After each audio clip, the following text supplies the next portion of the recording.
Hello friends, આજે હું તમારી સાથે એકદમ ક્રિસ્પી કુરકુરી વન બાઇટ ફરસી પૂરીની રેસિપી શેર કરું છું. માત્ર લોટ અને પાણીથી જ કોઈ પણ જાતના મસાલા વગર ખૂબ જ ટેસ્ટી અને જોરદાર બને છે. વળી એક એક પૂરીને વણવાની ઝંઝટ વગર એક સાથે ઢગલાબંધ પૂરી બનાવવાની ટ્રીક સાથે તમે એકલા હાથે પણ થોડી જ મિનિટોમાં એક સાથે ઢગલાબંધ પૂરી બનાવીને તૈયાર કરી શકશો. તો ચાલો રીત જોઈ લઈએ. એના માટે સૌથી પહેલાં આપણે 1 કપ જેટલો મેંદાનો લોટ લઈશું અને એ લોટને ચાળીને ચોખ્ખો કરી લઈએ. ત્યાર પછી જે કપના માપથી આપણે મેંદાનો લોટ લીધેલો છે એ જ કપના માપથી આપણે ઘઉંનો લોટ લઈશું. અહીંયા ઘઉંનો લોટ આપણે જે રોટલી કરવા માટે દળાવતા હોઈએ એ લોટ જ લેવાનો છે.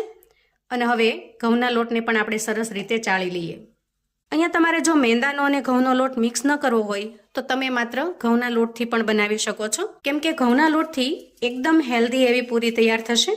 જ્યારે મેંદાનો લોટ છે એ ખાવાનું મોટા ભાગે લોકો એવોઇડ કરતા હોય છે, પણ બંને લોટને મિક્સ કરતા કઈ રીતે બને છે એ બતાવવા માટે મેં અહીંયા બંને લોટનો ઉપયોગ કરેલો છે. લોટને આપણે ચાળીને તૈયાર કરી લીધા છે. ત્યાર પછી ઉમેરીશું સ્વાદ પ્રમાણે મીઠું અને મોણ માટે 1 નાના ચમચા જેટલું કુકિંગ ઓઇલ લઈશું. કોઈ પણ કુકિંગ ઓઇલ તમે અહીંયા વાપરી શકો છો. મેં અહીંયા શીંગ તેલનો ઉપયોગ કરેલો છે, અથવા તો તમે તેલની જગ્યાએ ઘીનો પણ ઉપયોગ કરી શકો છો.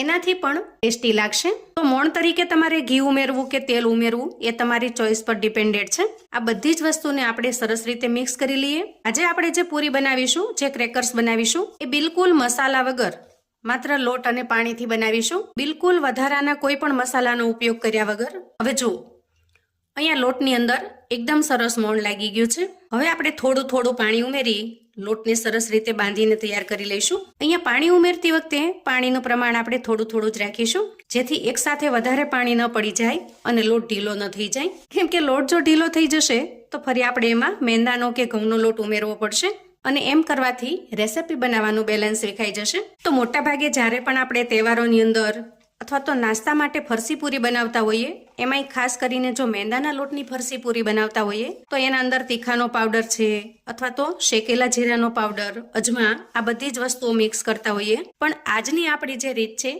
એ થોડી અલગ છે, કેમ કે આપણે પૂરીને બનાવતી વખતે લોટની અંદર નહીં, પણ પૂરી તૈયાર થયા પછી ઉપરથી મસાલા ઉમેરીશું, જે ટેસ્ટમાં એકદમ લાજવાબ બનીને તૈયાર થશે. ખાસ કરીને બાળકોને જે બજારના નાસ્તા ભાવતા હોય એવો જ ટેસ્ટ બનીને તૈયાર થાય છે, જેથી બાળકોને પણ આ નાસ્તો ખૂબ જ પસંદ આવશે.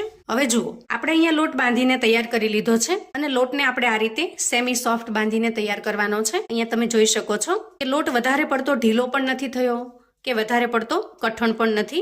હવે આ રીતે બાંધીને તૈયાર કરેલા લોટને આપણે કોઈ વાસણથી કવર કરી દઈશું. અંદાજે 5 મિનિટ સુધી લોટને સરસ રીતે રેસ્ટ થવા દઈએ. હવે લોટ રેસ્ટ થાય છે ત્યાં સુધીમાં આપણે સિક્રેટ મસાલો બનાવી લઈએ. એના માટે 1 ચમચી જેટલો શેકેલા જીરાનો પાવડર લીધો છે, 1 ચમચી આમચૂર પાવડર, 1.5 ચમચી જેટલી દળેલી ખાંડ લીધી છે, 1/2 ચમચી મીઠું લીધું છે અને 1/2 ચમચી જેટલું સંચળ લીધું છે, જેથી મીઠાનું બેલેન્સ સરખું થઈ જાય. અને 1 ચમચી જેટલું આપણે અહીંયા કાશ્મીરી લાલ મરચું લીધું છે. સાથે સાથે 1 ચમચી જેટલો જીરા પાવડર પણ લીધેલો છે. હવે આપણે એ બધી જ વસ્તુને સરસ રીતે મિક્સ કરી લઈશું. મિત્રો, આ મસાલો એકદમ ટેસ્ટી બને છે અને ખૂબ જ ચટપટો પણ લાગે છે. કોઈ પણ ફરસાણની ઉપર છાંટીને ખાઈ શકાય એવો સરસ બને છે. આ મસાલાને તમે સેવ મમરામાં, બટેકા પૌવા બનાવવામાં અથવા તો પ્લેન ઈડલી કે વડા ઉપર પણ છાંટી શકો એવો સરસ ટેસ્ટી બને છે. ત્યાર પછી આપણે લોટને ચેક કરી લઈએ. અહીંયા લોટ એકદમ સરસ રેસ્ટ થઈ ગયો છે. તો હવે થોડું તેલ લઈ લોટને મસળી એકદમ સરસ ચીકણો કરી લઈએ. હવે લોટને આપણે એક સરખી સાઈઝના લુવા કરી લઈએ. સૌથી પહેલા 2 ભાગમાં વહેંચી લઈશું અને ત્યાર પછી એમાંથી 2 ભાગ કરી લઈએ.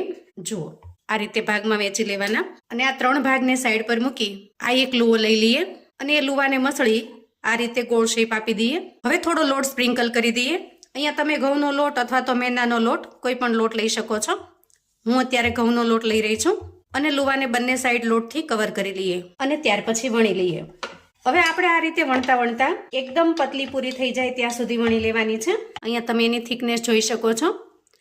આ રીતે એકદમ પતલી પૂરી બનાવીને તૈયાર કરવાની છે. કોઈ પણ જગ્યાએ જાડી કે પાતળી ન રહે એ રીતે એક સરખી વણી લેવાની છે. તો આ રીતે એકદમ સરસ પતલી પૂરી તૈયાર કર્યા પછી આપણે આ રીતે કોઈ થાળી કે પ્લેટ લઈએ. ખાસ કરીને વાસણ પૂરી કરતા થોડું મોટું પસંદ કરવાનું અને એના તળિયે આ રીતે થોડા લોટને સ્પ્રિંકલ કરી દઈએ. આપણે જે વણીને પૂરી તૈયાર કરી છે એને એના ઉપર સેટ કરીશું. તો આ પૂરીને આપણે પ્લેટમાં આ રીતે સેટ કરી દઈએ અને ત્યાર પછી બીજો લુવો લઈ એને પણ અગાઉની પૂરીની જેમ વણીને તૈયાર કરી લઈએ. હવે આપણે પહેલી પૂરીની જે પ્લેટ છે એ પ્લેટને લઈ લઈએ અને એના ઉપર થોડા લોટને સ્પ્રિંકલ કરી દઈએ. ત્યાર પછી આપણે જે પૂરી તૈયાર કરી છે એ પૂરીને એના ઉપર સેટ કરીશું.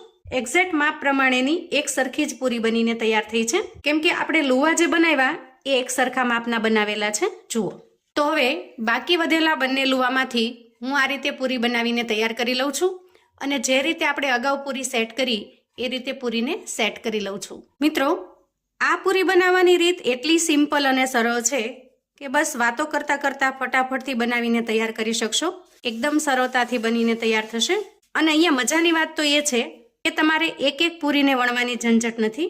એક સાથે બધી જ પૂરી બનીને તૈયાર થશે. જુઓ, અહીંયા આપણે ત્રીજી પૂરી બનાવીને પણ તૈયાર કરી લીધી છે. તો ટોટલ 4 પૂરી બનાવીને આપણે તૈયાર કરી છે. આ 1, 2, 3, 4. છેલ્લી જે ઉપરની પૂરી છે એના ઉપર પણ આપણે થોડો લોટ સ્પ્રિંકલ કરીશું અને આ રીતે ફેલાવી દઈશું. હવે તૈયાર થયેલી બધી જ પૂરીને આપણે પાટલી ઉપર લઈ લઈએ અને પછી એકબીજાની ઉપર સરસ રીતે સેટ કરી દઈએ. ત્યાર પછી પૂરી બનાવવા માટે આપણે કોઈ પણ ઘરેલું સાધનનો ઉપયોગ કરીશું. જેમ કે તમારી પાસે જો કોઈ આવો મેજરમેન્ટ કપ હોય તો તમે એનાથી કટ કરી શકો છો, અથવા તો આવી કટોરી હોય તો તમે એનાથી કટ કરી શકો છો. આમ કરવાથી પૂરીની જે કિનારી છે એ કરકરિયાવાળી બને છે. તમારે જો સિમ્પલ પૂરી બનાવવી હોય તો તમે સિમ્પલ આ રીતે કોઈ ગ્લાસનો પણ ઉપયોગ કરી શકો છો. બસ વસ્તુ માત્ર થોડી ધારવાળી હોવી જોઈએ, જેથી કરીને પૂરી આપણે આસાનીથી પાડી શકીએ. તો સૌથી પહેલા આપણે જે આ કટોરી લીધી છે એ પ્રમાણે પૂરીને શેપ આપી દઈએ. આ રીતે આપણે સેટ કરી દઈએ અને પછી ઉપરથી થોડું પ્રેસ કરી દઈએ. આમ કરવાથી કટોરી છે એ લોટમાં એકદમ સરસ રીતે બેસી જશે અને ત્યાર પછી આપણે કટોરીને બહાર કાઢી લઈએ અને જે શેપનો ભાગ છે એને આપણે હાથની મદદથી દૂર કરી લઈએ.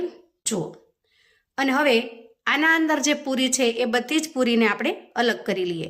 જુઓ, આ રીતે આસાનીથી બધી જ પૂરી અલગ થઈ જશે, કેમ કે આપણે દરેક પૂરીની ઉપર થોડો થોડો લોટ છાંટેલો છે, જેનાથી પૂરી એકબીજાને ચીપકશે નહીં અને એકદમ સરળતાથી છૂટી પડી જશે.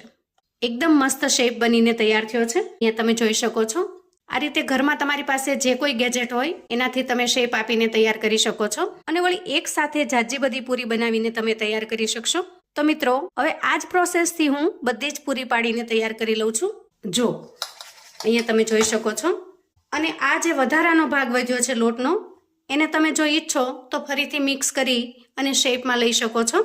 સાદી પૂરી પણ પાડી શકો છો, અથવા તો આ જે ટુકડા છે એને આ રીતે છૂટા પાડી એને પણ તળી શકો છો.